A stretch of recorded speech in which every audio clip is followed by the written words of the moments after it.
नमस्कार, मैं हूं कुमार गजेंद्र। जनपद ऑन द स्पॉट में आपका स्वागत है। जिस सरकार में मुखिया ही घोटालेबाज हो तो वहां की जनता क्या करेगी? जी हां, दिल्ली सरकार के अंदर एक और बड़ा घोटाला सामने आया है। घोटाला दिल्ली सरकार में इतना बड़ा है कि एक बार को दिल्ली सरकार में हड़कंप मच गया है, लेकिन एलजीबी के सक्सेना ने इसकी जांच सीबीआई को सौंप दी है। दिल्ली सरकार में जो भ्रष्टाचार का मामला सामने आया है वो काफी चौंका देने वाला है। लगभग 123 करोड़ रुपए का भ्रष्टाचार का ये मामला इसने दिल्ली गवर्नमेंट को एक बार हिलाकर रख दिया है। इस घोटाले को वन विभाग के 2 अधिकारियों द्वारा अंजाम दिया गया है और 123 करोड़ रुपए सरकार के ऐसे खा लिए, सरकार के या दिल्ली के खजाने के खा गए ये एक बैंक अधिकारी से मिलकर। इन अधिकारियों ने एक बैंक के मैनेजर के साथ मिलकर दूसरी यानी दिल्ली आश्रय सुधार बोर्ड को ही करोड़ों रुपए का चूना लगा दिया। ये दोनों जो अधिकारी हैं ये वन विभाग के हैं जो दिल्ली सरकार के अंडर में आता है। एक बड़ा घोटाला है। अब एलजीवी के सक्सेना ने इसकी जांच को सीबीआई को सौंप दिया है। दरअसल हुआ क्या कि दिल्ली सरकार के वन्य जीव विभाग में वरिष्ठ लेखा अधिकारी पारसनाथ यादव और सहायक लेखा अधिकारी आलम सिंह रावत तैनात थे। ये दोनों ही अधिकारियों ने कुछ समय पहले पहाड़गंज स्थित बैंक ऑफ बड़ौदा के एक वरिष्ठ मैनेजर पूर्व वरिष्ठ मैनेजर जो अब रिटायर हो चुके हैं, प्रबंधक शाखा प्रबंधक एल ए खान के साथ मिलकर एक बड़ी साजिश रची। इस साजिश के तहत उन्होंने वन्य जीव विभाग के नाम पर शाखा में दूसरे विभाग के फर्जी नाम से एक पैरेलल खाता खोल लिया। उससे मिलते जुलते नाम का एक पैरेलल खाता खोल लिया और उसमें करीब 123 करोड़ रुपए ट्रांसफर कर लिए। 123 करोड़ रुपए का ये पूरा घोटाला किया उन्होंने और इसमें बहुत सारा आप समझिए बैंक का जो इतना वरिष्ठ मैनेजर था वो भी इसमें शामिल कर लिया गया। इस घोटाले के लिए बाकायदा वन्य जीव विभाग के नाम पर वन्य जीव विभाग की ओर से जो सरकारी लेटर था वो तक इशू किया गया। कितना बड़ा घोटाला इन दोनों अधिकारियों ने किया। यह लेटर फर्जी तरीके से तैयार किया गया था और बैंक में इसके आधार पर एक खाता खोल लिया गया जो डूसिब के मिलते जुलते जैसे नामों का था और उसमें बहुत हद तक उसको पकड़ पाना बड़ा मुश्किल था।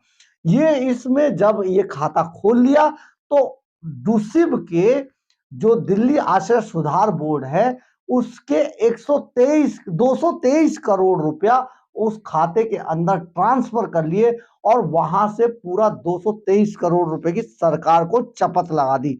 अब इस मामले की जब ये मामला पूरा सामने आया तो एलजीबी के सक्सेना ने इस मामले को सीबीआई को सौंप दिया है, जो कि भ्रष्टाचार निवारण संशोधन अधिनियम धारा 17A के तहत इसकी जांच के आदेश दिए गए हैं सीबीआई को एलजीबी के सक्सेना की तरफ से, क्योंकि एलजी इस सारे मामले से अनभिज्ञ थे और जैसे ही ये मामला उनके संज्ञान में आया उन्होंने सबसे पहले इस मामले को सीबीआई को कहा और सीबीआई को देते हुए इसकी जांच के लिए कहा कि इसकी सारी तह तक जाया जाए और इस मामले में देखा जाए कि कौन कौन अधिकारी थे। यानी कि अगर सीबीआई इस मामले में जांच करती है तो हो सकता है दिल्ली सरकार के और भी बहुत सारे कई लोग और लपेटे में आ सकते हैं, कई वरिष्ठ भी लपेटे में आ सकते हैं और हो सकता है कि डायरेक्टर लेवल या मंत्री तक भी किसी मंत्री तक भी इसकी आंच जाए, क्योंकि 223 करोड़ रुपया बहुत छोटी रकम नहीं है।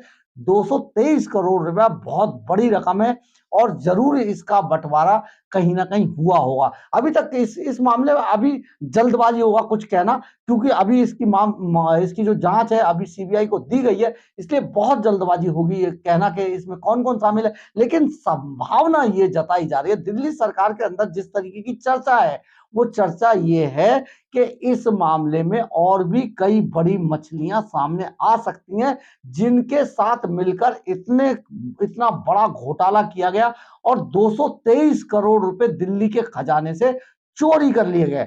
आप समझिए किस तरीके का माहौल अब दिल्ली गवर्नमेंट के अंदर है। इसके अलावा स्वास्थ्य विभाग की 2 महिला कर्मचारियों के खिलाफ भी कथित रिश्वत लेने के मामले में एलजी के सक्सेना ने जांच एसीबी को सौंप दी है। यानी कि एसीबी को यह कहा है कि वो सतर्कता विभाग को यह कहा है कि वो इस पूरे मामले की जांच करे और आरोपियों को सामने लाए और इन सब के खिलाफ कार्रवाई की अनुशंसा की जाए, उनको रिपोर्ट इसकी सौंपी जाए। आरोप है कि जीबी पंत अस्पताल में तैनात डिप्टी नर्सिंग अधीक्षक चंचल रानी और नर्सिंग अधिकारी रजनेश वर्मा अपने स्टाफ को हल्की ड्यूटी देने के की एवज में उनसे 60,000 रुपए लेती थी रिश्वत के रूप में।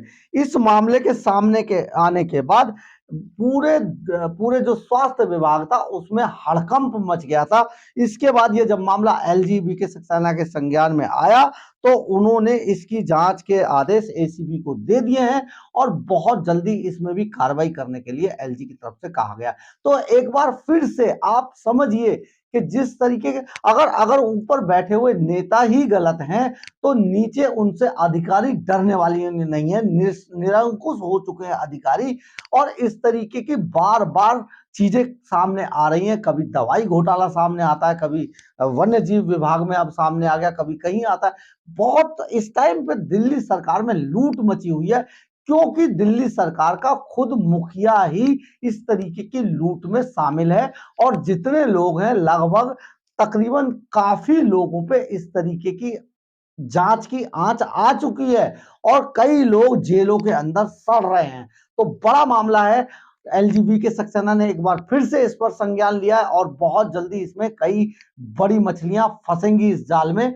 और देखना यह होगा कि किस तरीके से इस पूरे मामले को अंजाम दिया गया था दिल्ली सरकार के इन अधिकारियों द्वारा।